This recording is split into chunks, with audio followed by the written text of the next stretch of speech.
ഇന്ന് നമുക്ക് സദ്യ സ്പെഷ്യൽ സാമ്പാർ എങ്ങനെയാണ് ഉണ്ടാക്കുന്നതെന്ന് നോക്കാം.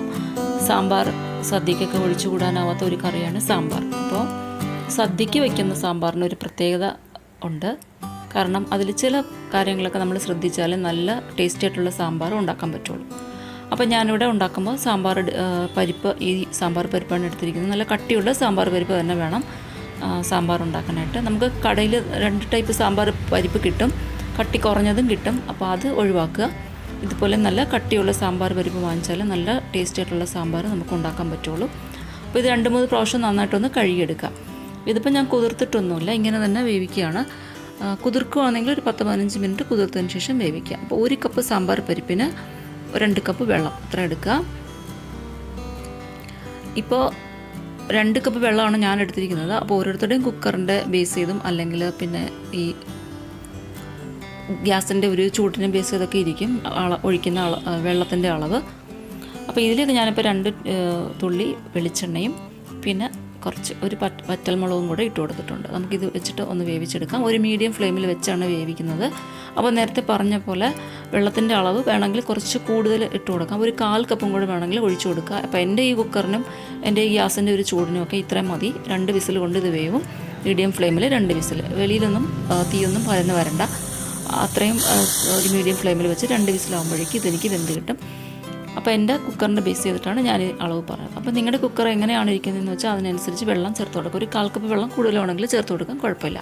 അപ്പോൾ ഇവിടെ ഇത്രയും പച്ചക്കറികളാണ് എടുത്തിരിക്കുന്നത്. കുറച്ച് പച്ചക്കറികൾ നമുക്ക് ഈ സദ്യ സാമ്പാറിന് ആവശ്യമുള്ളൂ, ചിലതൊക്കെ ഒഴിവാക്കുക. അപ്പോൾ ഉള്ളി വേണം, പിന്നെ ബാക്കി ഈ പച്ചക്കറിയൊക്കെ വേണം. സാധാരണ വെള്ളരിക്ക സാമ്പാറിന് അങ്ങനെ ഇടാറില്ല. ഇനി അഥവാ എടുക്കുന്നെങ്കിൽ തന്നെ ഇതുപോലെ ഒരു ചെറിയ പീസ് എടുത്താൽ മതി.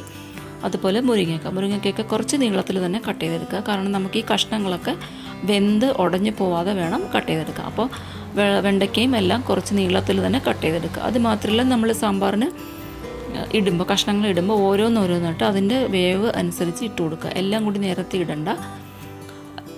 ഓരോന്നും വേവുന്നതിൻ്റെ ഒരു അളവ് അനുസരിച്ച് നമുക്ക് ടേൺ ബൈ ടേൺ ആയിട്ട് ഇട്ട് കൊടുക്കാം. അങ്ങനെയാണ് സദ്യ സാമ്പാർ ഉണ്ടാക്കുന്നത്.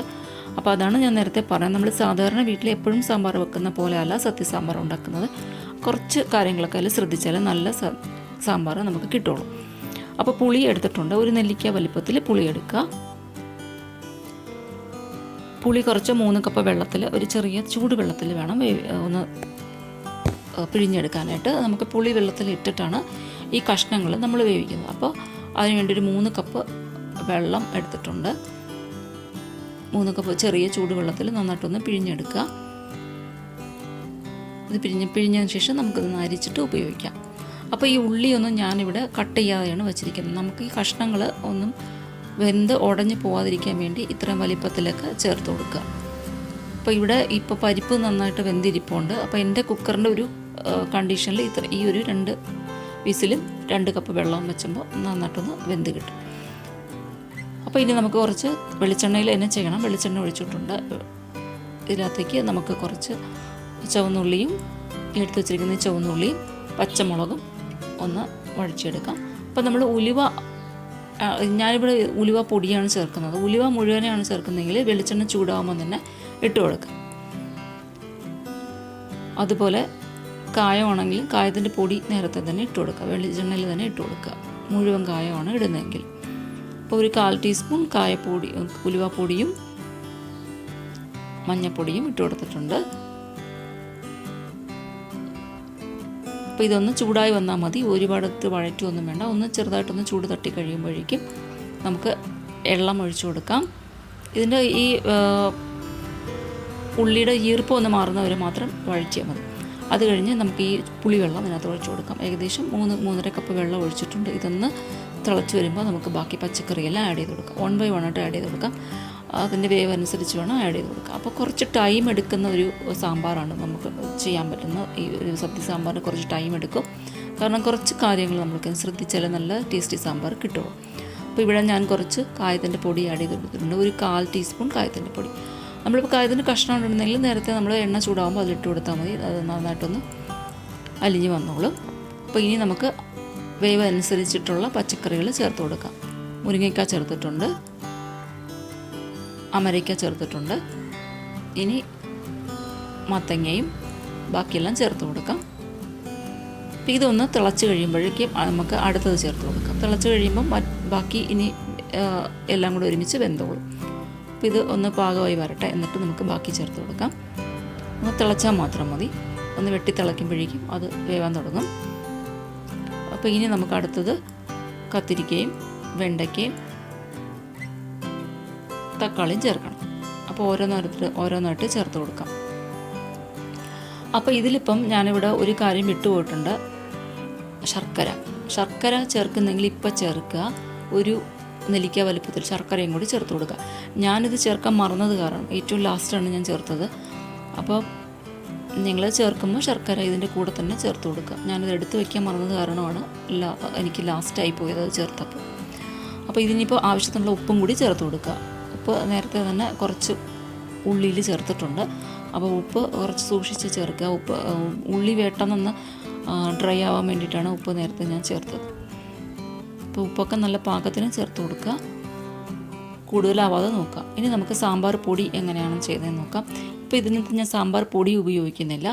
മുളക് പൊടിയും മല്ലിപ്പൊടിയൊക്കെ ചേർത്തിട്ട് തന്നെയാണ് എടുക്കുന്നത്. സാമ്പാർ പൊടി എന്ന് പറയുമ്പോൾ നമ്മൾ സാമ്പാർ പൊടിയിൽ എന്തൊക്കെയാണ് ഉൾപ്പെടുത്തിയിട്ടുള്ളത് അതെല്ലാം നമുക്ക് ചേർത്ത് കൊടുക്കാം.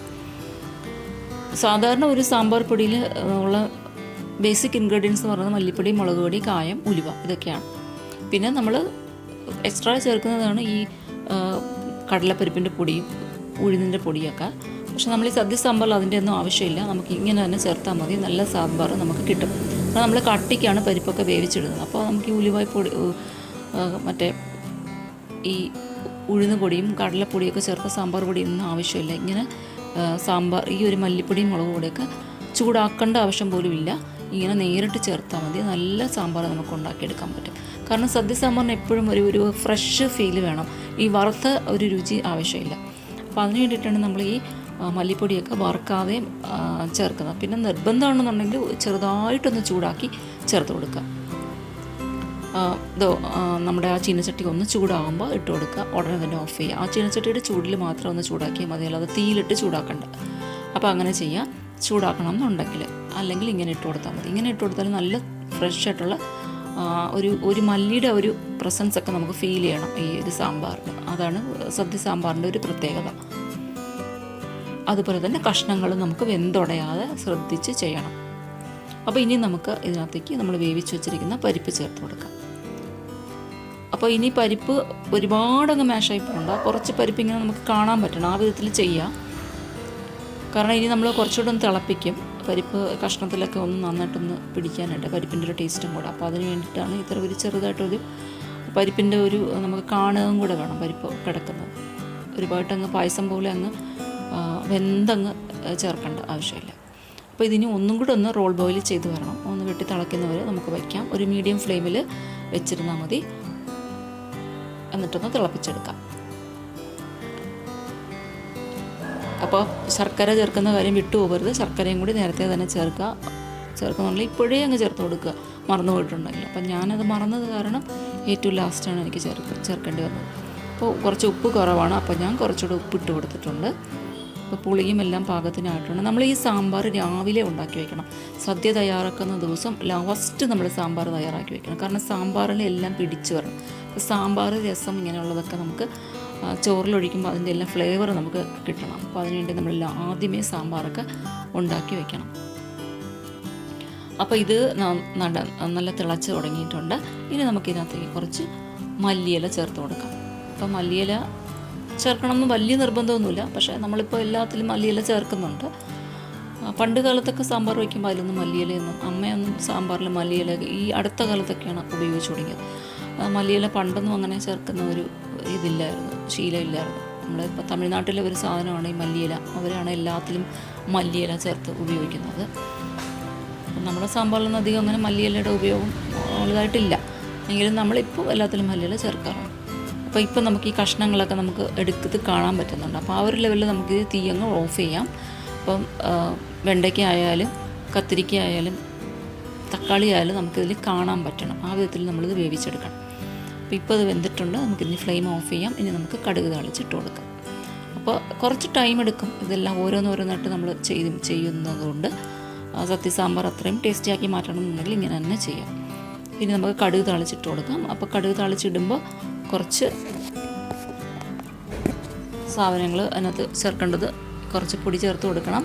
അതായത് കുറച്ച് കായവും ഉലുവയും കൂടി ചേർത്ത് കൊടുക്കണം. കായത്തിൻ്റെ പൊടി ഒരു 2 നുള്ളു കായത്തിൻ്റെ പൊടിയും 2 നുള്ളു ഉലുവാപ്പൊടിയും കൂടെ ഈ ഒരു ഫ്ലെയിം ഓഫ് ചെയ്തതിന് ശേഷം ചേർത്ത് കൊടുക്കുക. എന്നാലേ നമുക്ക് ഈ സാമ്പാറിൽ ഇതിൻ്റെയൊക്കെ ഒരു മണം ഇതിനകത്ത് ലാസ്റ്റ് വരെ നിൽക്കുള്ളൂ. അപ്പോൾ അത് ഒന്നും മറക്കാതെ ചെയ്ത് കൊടുക്കുക.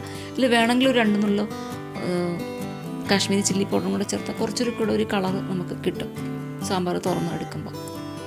അപ്പോൾ ഇത്രയേ ഉള്ളൂ സദ്യ സാമ്പാർ ഉണ്ടാക്കുന്നത്. നമ്മൾ പ്രഷർ കുക്കറിലാണ് ഇത് ചെയ്യുന്നതെന്നുണ്ടെങ്കിൽ പ്രഷർ മാറുന്നത് വരെ ഇത് വെയിറ്റ് ചെയ്യണ്ട. അതിന് മുമ്പ് പ്രഷർ കളഞ്ഞിട്ടെടുക്കുക. പ്രഷർ കുക്കറിലും ചെയ്യാം സദ്യ സാമ്പാർ, ഒരു കുഴപ്പമില്ല. പക്ഷെ അങ്ങനെ ചെയ്യാം. അപ്പോൾ ഞാനിപ്പോൾ ഈ ശർക്കര ചേർക്കാൻ മറന്നത് കാരണമാണ് ലാസ്റ്റ് ശർക്കര ചേർത്ത് കൊടുക്കുന്നത്. അപ്പം നമ്മൾ ഓർക്കുവാണെങ്കിൽ നേരത്തെ തന്നെ ശർക്കര ചേർത്ത് വയ്ക്കുക. പുളിവെള്ളം ഇടുമ്പം തന്നെ ശർക്കര അതിലിട്ട് കൊടുക്കുക. അപ്പോൾ ലാസ്റ്റ് ചേർത്താലും കുഴപ്പമില്ല. നമ്മളിപ്പോൾ ഉച്ചയ്ക്ക് ഈ സാമ്പാർ എടുക്കുകയുള്ളൂ, രാവിലെ ഉണ്ടാക്കി വെച്ചാൽ. അപ്പോൾ എല്ലാം നമ്മൾ ഇതിനകത്ത് പാകത്തിന് ചേർന്നിരിക്കും. ഇതാണ് സദ്യ സാമ്പാർ. ഇപ്പോൾ ഇത് കുറച്ച് ലൂസായിട്ട് ഇരിക്കുന്നുണ്ടെങ്കിലും കുറച്ചുകൂടെ കഴിയുമ്പോൾ നല്ല കട്ടിയാവും. അപ്പോൾ എല്ലാവരും ഈ ഓണത്തിന് സാമ്പാർ ഉണ്ടാക്കി നോക്കുക, ഫീഡ്ബാക്ക് തരിക. അതുപോലെ ചാനൽ സബ്സ്ക്രൈബ് ചെയ്തിട്ടില്ലാത്ത ഫ്രണ്ട്സ് ഉണ്ടെങ്കിൽ ഒന്ന് സബ്സ്ക്രൈബ് ചെയ്യുക, ബെൽ ബട്ടൺ അമർത്തുക, ഓൾ എന്ന ഓപ്ഷനും ഒന്ന് പ്രസ് ചെയ്ത് വെക്കുക. അപ്പോൾ ഇനി നമുക്ക് മറ്റൊരു ഓണം റെസിപ്പിയിൽ കാണാം. Thank you, bye bye.